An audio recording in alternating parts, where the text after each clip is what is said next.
So last week, I spent $300 on these two documents because they were essential for me to get my Argentinian passport. And Pam and I were supposed to be on flights today to Argentina until at the very last moment, we ripped up that residency visa. We ripped up our flights. And the reason for that, the reason why we're still in Colombia today is all because of my best friend who you're about to meet today on the channel, Josh. How you doing today, Josh?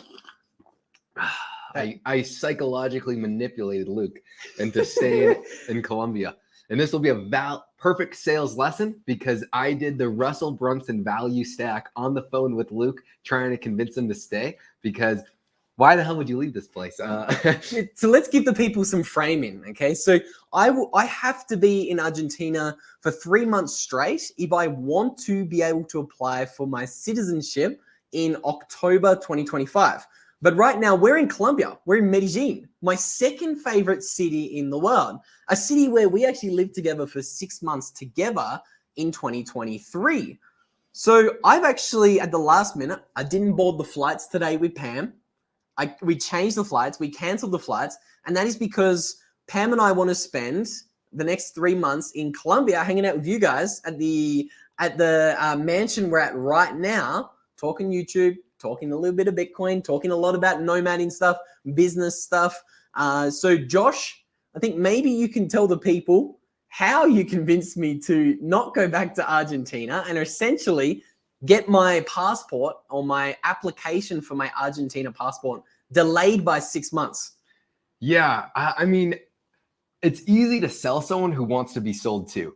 And right now we are in a 12,000 square foot mansion. We are talking business every single day. We're expanding our opportunities. All I was doing was framing Luke what he was missing out on. And right now, the person whose house we're staying at is George Gammon, and he comes here every single day. He's talking business with Luke every single day.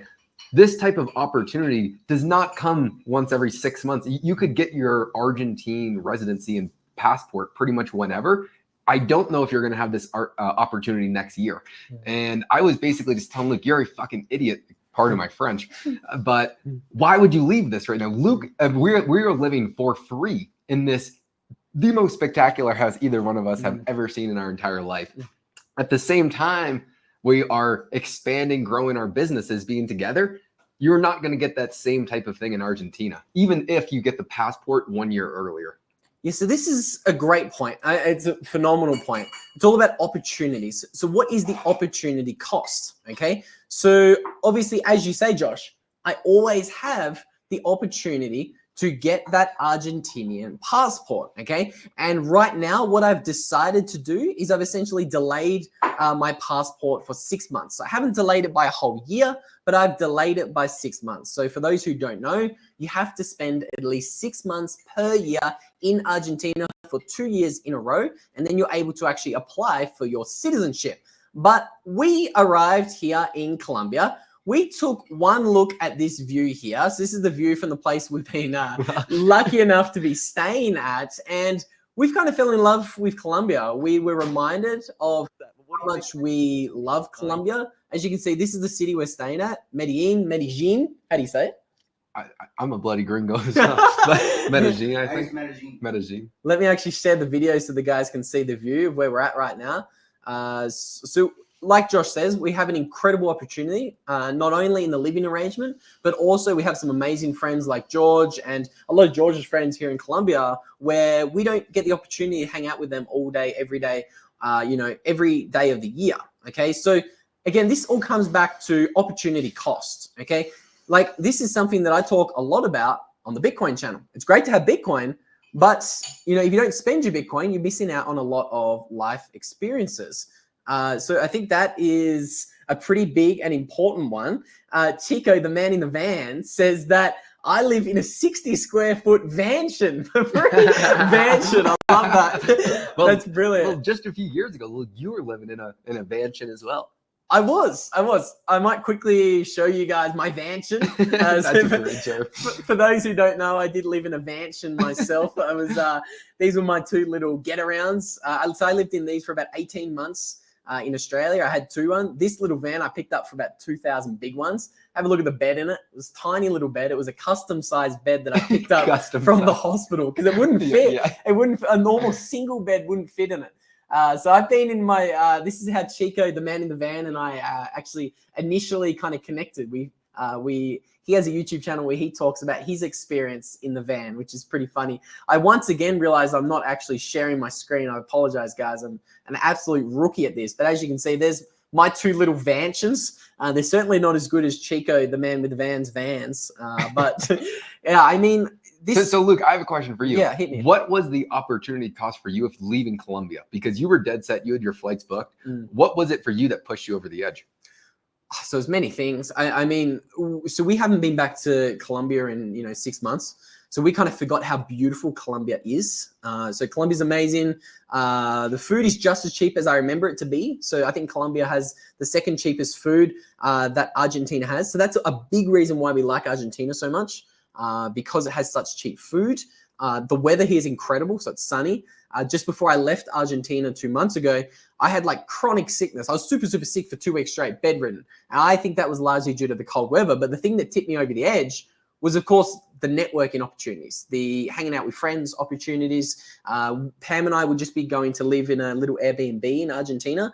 But, having the chance to hang out with you, PJ, like we lived together, me, you, Pam, and PJ, we lived together for 6 months together in, 2023, last year. Yeah, and coming back here, you kind of forget how it was. Basically, it is the most electric time ever. You're constantly bouncing different ideas off each other, and you come to a better overall conclusion because of it. But also, just being around like-minded people, it is the best feeling in the entire world. If you have not found your tribe yet, that is the first thing you have to do. Yeah, I think there's a quote. I'm not sure if I'm going to get it correct or not, but they say your network is way better than your net worth. Oh, 100%, 100%. So this is a lesson I've learned a lot, because in 2020, my mentality was I'm going to stay in Australia forever. I'm never going to travel because I can't spend money on traveling because that's going to cost Bitcoin. And Bitcoin's going to be worth tens of millions of dollars in the future. Why would I spend my Bitcoin on traveling? But I think I've spent at least the Bitcoin over the past 2 years traveling, going to conferences, meeting different people like Josh and PJ. And I actually met producer Pam on the road traveling. So it was a good thing that I traveled. But I mean, there's maybe good for you. Pam's the sucker in this. Pam's working hard as we're on this live stream right now. Pam's always working. So I mean, I think what I'm trying to say is that traveling and spending money on traveling, yes, you're spending money, but it's an investment. Like the people you meet, the opportunities you're going to get. A lot of the revenue streams that I currently have, pretty much all of them came from me traveling, meeting people at different conferences, or producing content and making video of different conferences, posting that on social media, and people seeing that and saying, hey, that's cool. You're doing cool things. Come post some cool things for us. Speaking of cool things, Josh just did a steak and milk only challenge last week, 7 days of eating only steak and milk. Before we get back into the Argentina and Colombia comparison, tell us a little bit about why. You got the milk in hand. I know PJ also did the challenge, so maybe the people would love to hear from you guys why the only steak and milk challenge, because I don't think it's, just a nutrition-based topic. I think there's also some nomading ties in there. I think a lot of people leave America and go and live in Latin America because the food quality, or especially the cost of food. Like the cost of food here is a lot cheaper. That's one thing. You could not do what we did in the United States if you're not making $8,000 to $10,000 per month. It's a lot easier to eat healthy over here. Well, when you're eating 2 ribeyes and filet mignon as your only meals every single day, that would add up pretty quickly in the US. But here, I mean, it is remarkably affordable. But we did it, 1, because we wanted to make a fun YouTube challenge. 2, we just got back from a 10-day cruise where we were eating like garbage, absolute garbage. We felt disgusting. And we said, what can we do to challenge ourselves? So carnivore was the obvious. But then we said, let's take this more extreme for a challenge. Let's do just steak. And then a week without milk is a week I don't want to live in. So the rationale for milk is what would make you stop drinking a good fresh glass of whole milk? Right. I'm sure that's the question that popped up in a lot of your minds. Why milk as well? Like, why? You're just not enlightened yet. I would say add some credibility to that comment.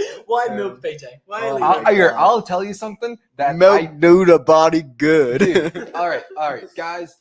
Bro science. Please, I don't want this coming back to me in any way, shape, or form. I woke up to jizz in my pants 3 times in 1 week. So what you're saying, Josh, is that milk topped your body up with all of the essential vitamins and minerals you and needed. steak. And steak. I was only eating steak and milk, and I had 3 wet dreams waking up with jizz in my pants.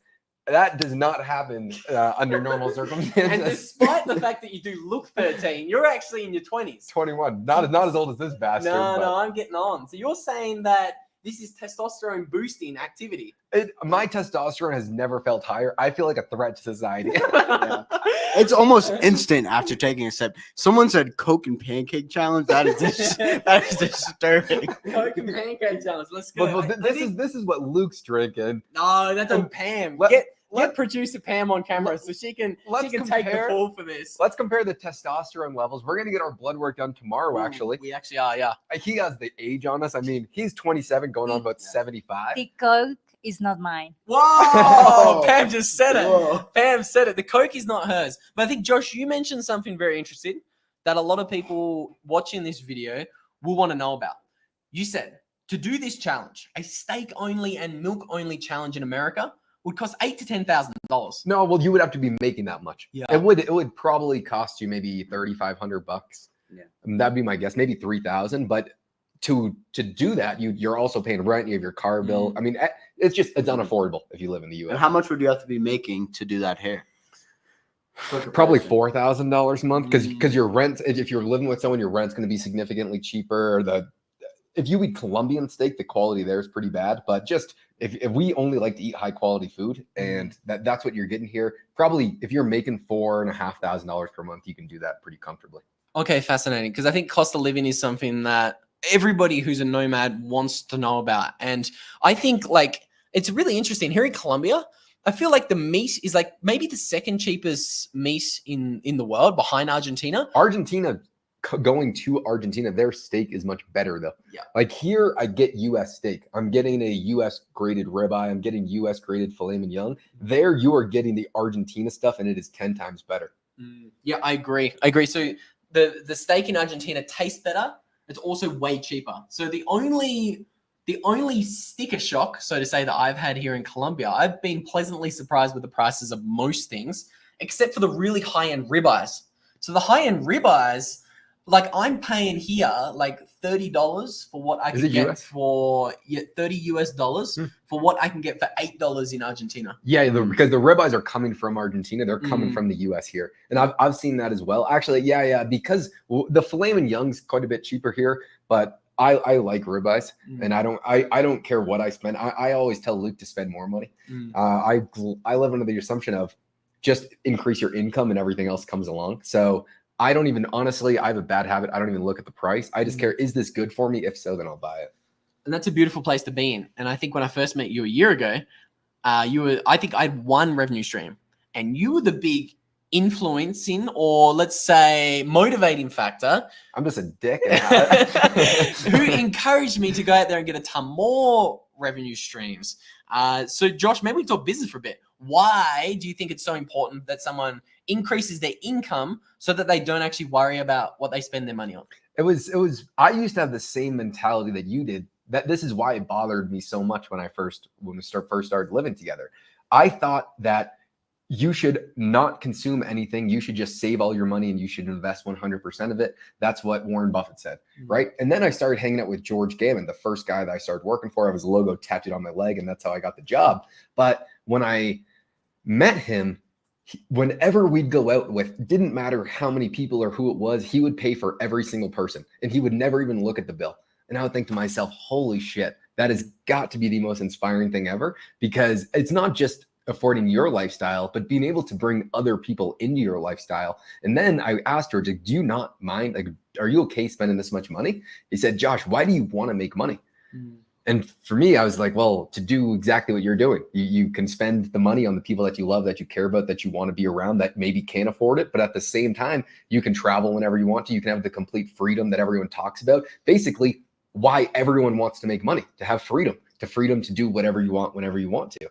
And that was the big aha moment. He said, Josh, focus on increasing your income and not reducing your expenses, because that is how you actually live a good lifestyle. And ever since then, all I care about is how can I increase my earning potential? Not even necessarily just my income, but how can I increase my value that I can give to the marketplace? And then usually everything else comes along with it. It's wise words, I think. It's something Mr. Beast says a lot. He's continuously trying to learn new things so that he can create better videos and give people more value by him actually learning more. So I think, like you say, the more you learn, the more value you provide, the higher you get compensated. Yeah. And I used to also be under the opinion that you were deserving of more money than you actually are. Yeah. And if you are someone who takes self-accountability for anything, then you have to take accountability that you are not worth your dream income. Like, you just don't provide that much value to the marketplace. And I used to be under the impression that I was thinking, I'm working all day, every day. You just are not good enough at what you're doing. And that is a harsh pill to swallow. I mean, that sucks. Yeah, I was in that same spot before where I felt like I was deserving of making more money when I wasn't making any money. And kind of going back to that conversation you guys were having earlier about like why it's so good to have a good network around you. When I first started living with Luke and Josh last year, I found out how much I actually was not doing, because these two motherfuckers work really hard. And so yeah. And then just working hard isn't good enough, because if working hard was all it took, restaurant owners would be the richest people in the world. They slave it from the second they wake up to the second they go to bed. But most of them only make a few $1,000s per month profit. So why is it that, I mean, one guy that I work with, he has a jet, he has every single thing. He made more money in these 16 minutes that we've been live than me and Luke have made this year, just from passive income. Yeah. And so when I work with him, you realize that there are just a lot of levels to this, and you are exactly where you're supposed to be for your income. So that means you just have to get a lot better at what you're doing. And so now that's all I focus on. Me and PJ we are studying every hour of every day at the same time trying to grow the business. And that I think is how you can live the lifestyle that you want to.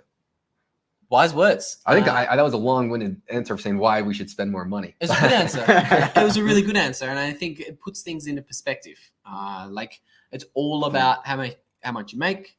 Revenue streams are super important. I think a lot of people, especially young people, should put importance into building revenue streams so that you don't have to worry about what DJ is worrying about. So he says it's $50 for 2 steaks where I am. I would actually love to know from everyone in the chat how much it would cost for 2 simple steaks wherever you're living. I got seriously shocked when I was living in California. And well, that's your first mistake. Yeah.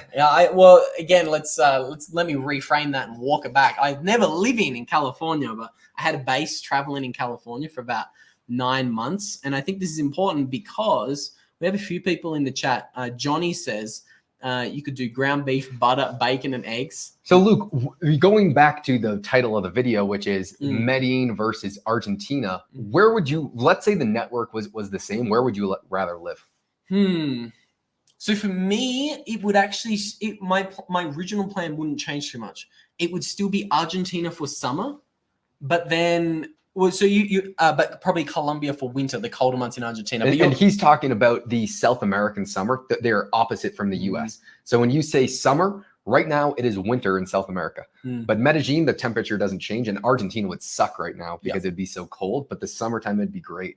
Yeah, so we canceled our flights to Argentina that was literally supposed to leave today, 4 hours ago, because it's freezing cold. It's a maximum temperature of like 14 degrees Celsius in Argentina today. It's perfect right now. I mean, right now the weather here is great. It's been slightly rainy, but it is rainy season. But that ends, I mean, pretty much any day now. Then we'll be out there sunning our balls. Not together, but individually sunning our balls. We will be. Luke sunballed, red-pilled me. I did. Last time we lived together in Colombia, I said the best thing you could do for your testosterone, lay naked in the sun and get your gooch out, so to say. That's what we say in Australia. Get your gooch out. PJ, I want to know where you're living. How much would a simple 2 steaks cost you? The people watching also have to answer the question. I want to see your answers in the chat. Okay, so for the past like 6 months, I've been working at a restaurant called Applebees, and this is a very inexpensive restaurant, and you can get a 12-ounce ribeye there for about $25. That's not bad. You get it prepared for you and everything, but like I said, that's frozen meat. That's not quality. The stuff we get here, we get pretty fresh. So there's also that factor. So Applebee's, again, I'm not an American, so I'm going to butcher this. I don't want to generalize and mischaracterize Applebee's. But for the Australian listeners, is it sort of equivalent to like a McDonald's or like a cheaper kind No, of it would be a food? higher end. Higher Yeah, end than that? a little bit better. It'd be a real restaurant, Yeah. but it Do wouldn't. you know what Chili's is? Okay, so I know what Chili's is. Yeah. It's about the same. So it's shit food, but it's better than McDonald's. Okay, so it's kind of like It's where it's where you and your buddies would go if you were drinking on a Saturday night, but didn't want to do anything. Johnny Midas as well. Yeah. I'm getting my gooch out. Attaboy. If you want to get a nice steak, it's gonna be like maybe $35. Okay. Actually, that's like a decent steak. Like you can spend like $50-$60 at a really nice restaurant. Okay. Fascinating. Chico and the man in the van says, I have about 40 Black Angus grazing around me daily. All I need is a bow and arrow. Love it. Love it. What's your favorite part of Buenos Aires? It's essentially all the good parts of Colombia, like the beautiful restaurant scene in Poblado. Yeah, the set restaurants are great. The there. lively people, the really beautiful trees in the city. It's all of the good parts of Colombia, but without the crime, the drugs, the prostitutes, and the hookers. Yeah, that's the only part I don't like about Colombia. I don't see the crime too often here, but you see the prostitutes, and I don't like the prostitution at all. But if you're not in Provenza on a Saturday night, that's you're not going to be affected by that. Yeah, so that's like the only real downsides I have for Colombia, because year-round weather is incredible. Yeah. It's more so for me. I have been in Scottsdale for quite a bit of time working with someone there, and I like it in Scottsdale so much because of the community. That it's more expensive to live there. There's a lot of downsides of living there, but the weather is perfect. The people there are just the highest quality people I've ever met in my entire life. You have the best conversations I never even knew were possible on a day-to-day basis, which is why Colombia is so great right now, which is why Argentina, because I don't have that kind of network built out there, is not a place that I want to spend too much time right now.